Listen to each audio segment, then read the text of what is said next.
Inovasi tidak akan bermutasi tanpa kolaborasi, tanpa integrasi.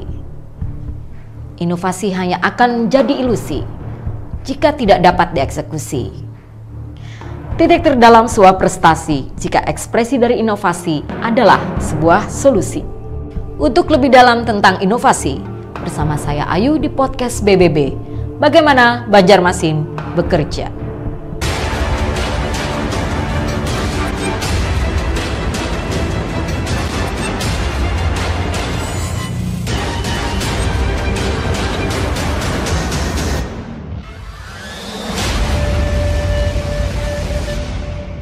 Assalamualaikum warahmatullahi wabarakatuh, sahabat inovasi, jumpa kembali. Kali ini kita menghadirkan Bapak Yandi Gunawan SHMA. Siap. Beliau adalah Lurah Pasar Lama. Assalamualaikum Pak. Waalaikumsalam warahmatullahi wabarakatuh. Terima kasih Pak Yandi sudah berkenan untuk hadir di podcast kita kali ini. Tentunya di dalam podcast Bagaimana Banjarmasin Bekerja ini lebih banyak memberikan informasi-informasi tentang bagaimana yang sudah dilakukan pemerintah Kota Banjarmasin, kaitannya dengan inovasi-inovasi yang sudah dilakukan juga. Nah, bisa Bapak ceritakan di sini Pak, untuk Kelurahan Pasar Lama sendiri Pak, sudah ada inovasi apa Pak yang dilaksanakan di sana? Terima kasih Ibu Ayu. Assalamualaikum warahmatullahi wabarakatuh. Kelurahan Pasar Lama saat ini ada inovasi yang sangat kami tonjolkan dan kembangkan yang bernama dimensi hukum, Bu. Jadi dimensi hukum itu adalah kepanjangannya diskusi, mediasi, dan sosialisasi hukum. Nah, jadi tujuannya dimensi hukum ini yang pertama adalah memudahkan masyarakat Kelurahan Pasar Lama yang kita kenal di situ ada banyak pemukiman kumuh, rawan kejahatan dan lain-lain, memudahkan mereka dalam hal penyelesaian permasalahan hukum. Itu yang pertama. Yang kedua adalah kami ingin menunjang kegiatan di kecamatan yang berupa dari kejaksaan itu ada rumah restoratif justice namanya, Bu. Nah, jadi rumah restoratif justice namanya. Restoratif justice. Tapi itu khusus pidana. Kalau dimensi hukum itu selain pidana, kami juga penanganan kasus-kasus perdata, kasus-kasus TUT, bahkan kasus-kasus hukum Islam seperti waris dan lain-lain. Munculnya inovasi ini sendiri Pak Yandi dikarenakan apa gitu? Dimensi hukum itu terbagi tiga. Yang pertama adalah diskusi.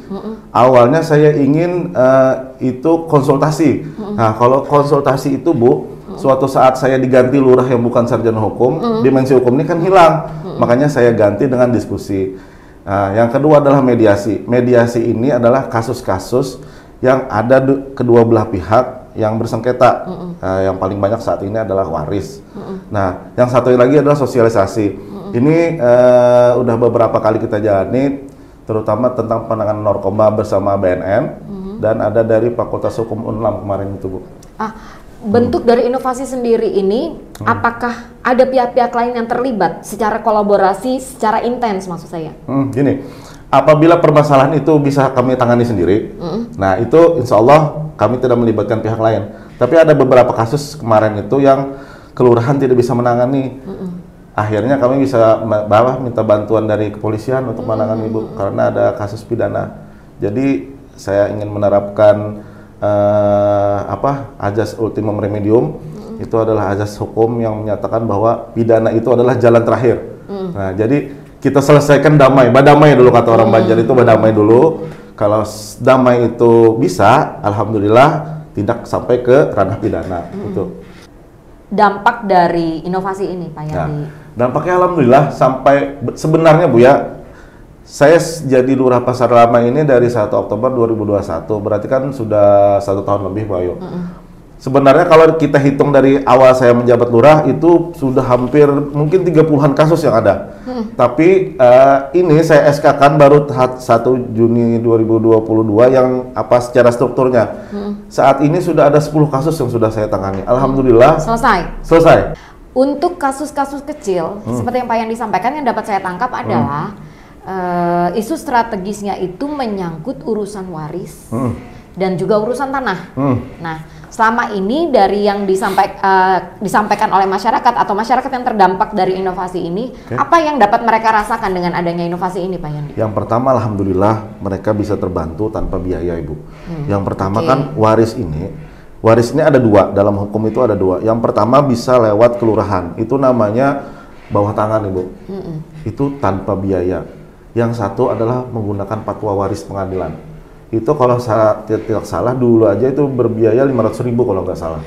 Belum lagi sidang itu kan berapa tahun itu Bu. Yang pertama hemat biaya mereka, dampak yang mereka rasakan.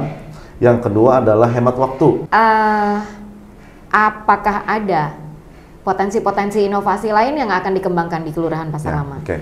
Jadi saat ini yang lagi booming, tapi dalam tanda kutip ada stunting Bu ya? Ya. Nah, jadi Kelurahan Pasar Lama ini Bu, sedikit saya sampaikan, luasnya cuma 46 hektar.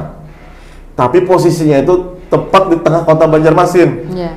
Kami ingin melakukan pencegahan stunting dengan mengajak pelaku-pelaku usaha yang ada di sekitar itu. Jadi kemarin itu kalau kami minta uangnya aja, kesannya pungli Bu. Yeah. Nah kemarin saya inovasi, saya sudah himbau langsung datang, contohnya kayak ke BRI, ke D5 Motor, kemarin ke Trio Motor yang ada di memanfaatkan CSR ini artinya? Bukan, kalau CSR tidak. Saya ingin mereka ngumpul, menghimbau ke karyawannya, ngumpul sampah Ibu. Nah sampah yang ada uangnya, bisa diuangkan kayak sampah yang bernilai. Yang pilah sampah nilai. Nah mereka nanti membawa sampahnya itu, kalau tidak dibawa kan saya punya tosa di kantor, itu kami yang datang, itu kami jadikan sedekah sampah, yang hasil uangnya itu untuk beli bubur atau apa buat anak-anak stunting di Posyandu. Pak Yandi, terima kasih banyak. Oke, kami sama-sama. tunggu inovasi-inovasi lainnya, dan sahabat inovasi kita cukupkan untuk podcast kali ini. Bagaimana Banjarmasin bekerja? Terus melahirkan inovasi. Terima kasih. Assalamualaikum warahmatullahi wabarakatuh. Salam inovasi.